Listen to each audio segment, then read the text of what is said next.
আসসালামু আলাইকুম, সকলকে স্বাগতম। আজকে আমরা আইসিটি বিষয়ের চতুর্থ অধ্যায়ের কালার কোড নিয়ে একটু বিস্তারিত আলোচনা করার চেষ্টা করব। এই কালার কোডটা খুবই গুরুত্বপূর্ণ একটা টপিক, বিশেষ করে যারা অ্যাডমিশন পরীক্ষার্থী তাদের জন্য খুবই গুরুত্বপূর্ণ। এখান থেকে অবশ্যই একটা টিকশনও থাকবে।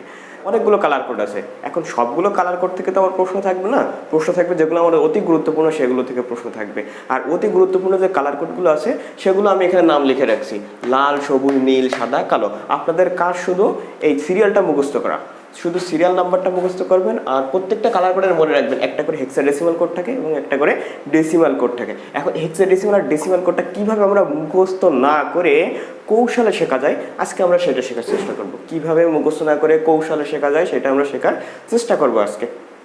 আচ্ছা, তাহলে আপনি প্রথমে মনে রাখবেন হেক্সাডেসিমাল কোড। হেক্সাডেসিমাল কোডের ভিতরে শুধু এফ আর জিরো থাকবে। হেক্সাডেসিমাল যে কোডের ভিতরে শুধুমাত্র এফ এবং জিরো থাকবে, আর এই এফ এবং জিরোটা মোট 6টা অংশে বিভক্ত হয়ে যাবে, এই কথাটা মাথায় রাখবেন। আর ডেসিমাল কোড, ডেসিমাল কোডের ভিতরে থাকবে 255 এবং 0। ডেসিমাল কোডের ভিতরে থাকবে 255 এবং 0, এবং এই 255 এবং 0 মোট 3টা অংশে বিভক্ত হয়ে যাবে। 255 এবং 0 মোট কয়টা অংশে বিভক্ত হয়ে যাবে? 3টা অংশ। শুধু একটা ব্যতিক্রম আছে, সেটা হচ্ছে সাদা। সাদাতে থাকবে 4টা অংশ। 4টা অংশ থাকলে এর ভিতরে শুধু 255 এবং 0ই থাকবে। আচ্ছা, সেক্ষেত্রে আমরা প্রথমে হেক্সাডেসিমাল কোডটা দেখবো।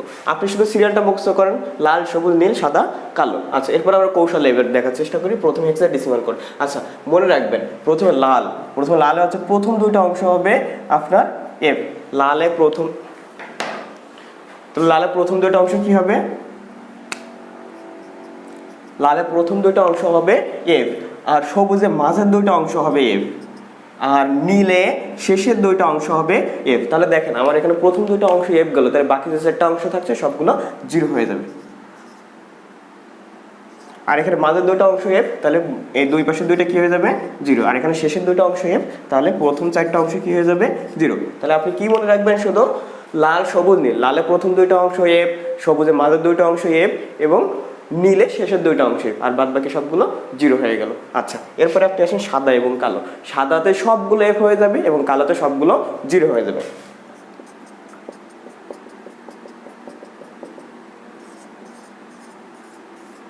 এই যে খুব সহজে আমরা এই 5টা কালার কোড, 5টা কালারের হেক্সাডেসিমাল কোড আমরা শিখে নিলাম। সেক্ষেত্রে আপনি কি মনে রাখবেন?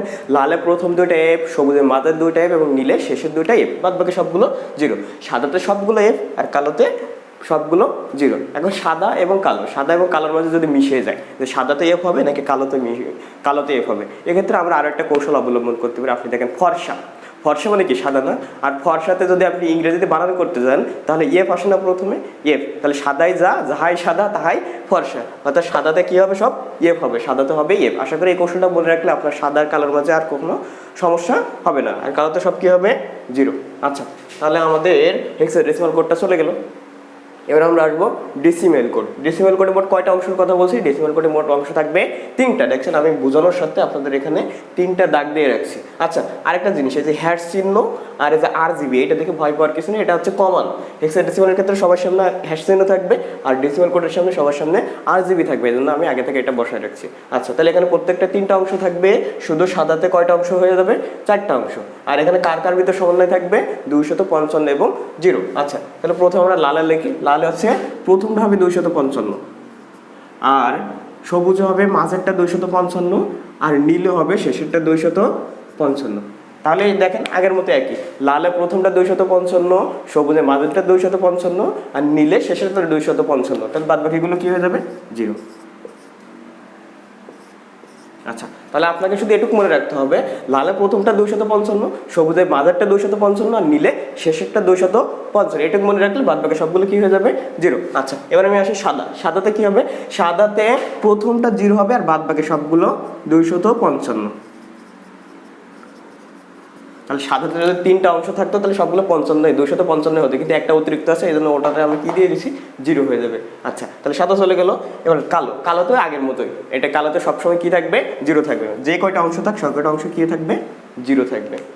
আচ্ছা, তাহলে আমরা শিখলাম, খুব সহজে আমরা শিখতে পারলাম যে 5টা কালার কোড। এই 5টা থেকে আশা করা যায় 5টা থেকে একটা থাকবে, অবশ্যই 5টা থেকে একটা থাকবে। সেক্ষেত্রে হেক্সাডেসিমাল কোডও দিতে পারে, আপনার ডেসিমাল কোডও দিতে পারে। তো খুব সহজে আমরা চেষ্টা করলাম হেক্সাডেসিমাল এবং ডেসিমাল কোডটা মনে রাখার জন্য। তাহলে আমি আবার একটু রিভিউ করছি। আপনি দেখেন হেক্সাডেসিমাল কোডে মোট দুইটা অক্ষর থাকবে, একটা CF আর একটা 0, এবং এই দুইটা অক্ষর মোট 6টা অংশে বিভক্ত হয়ে যাবে। আর ডেসিমাল কোডে মোট দুইটা অক্ষর থাকবে 255 এবং 0, এবং এই 255 এবং 0 কয়টা অংশে বিভক্ত হয়ে যাবে? 3টা অংশে। শুধুমাত্র ব্যতিক্রম কি সাদাটা কি কয়টা অংশ থাকবে? 4টা অংশ থাকবে। আচ্ছা, তারপরে আপনি এবার মনে রাখেন লালে প্রথম দুইটা F হবে, সবুজে মাঝের দুইটা F হবে এবং নীলে শেষের দুইটা F। শুধু এইটুকু মনে রাখবেন, আর বাদ বাকি সবগুলো কি বসাবেন? 0। সাদাতে কি হবে? সাদাতে সবগুলো F, কালোতে সবগুলো 0। সাদা এবং কালোতে যাতে মিশে না যায় এই জন্য কি একটা টেকনিক বলছে আপনার, ফর্সা মানে কি সাদা, আর ফর্সার প্রথম অক্ষর কি হয়? F। এই জন্য হচ্ছে সাদাতে সব কি হবে? F হবে, আর কালোতে সবগুলো 0। আচ্ছা, এবার ডেসিমাল কোডে আছেন। ডেসিমাল কোডে আপনার প্রথমটা 200, ডেসিমালে আপনার লালে প্রথমটা 255, সবুজে মাঝেরটা 255 এবং নীলে শেষেরটা 255। তাহলে বাদ বাকি যেগুলো থাকছে সবগুলো কি হয়ে যাচ্ছে?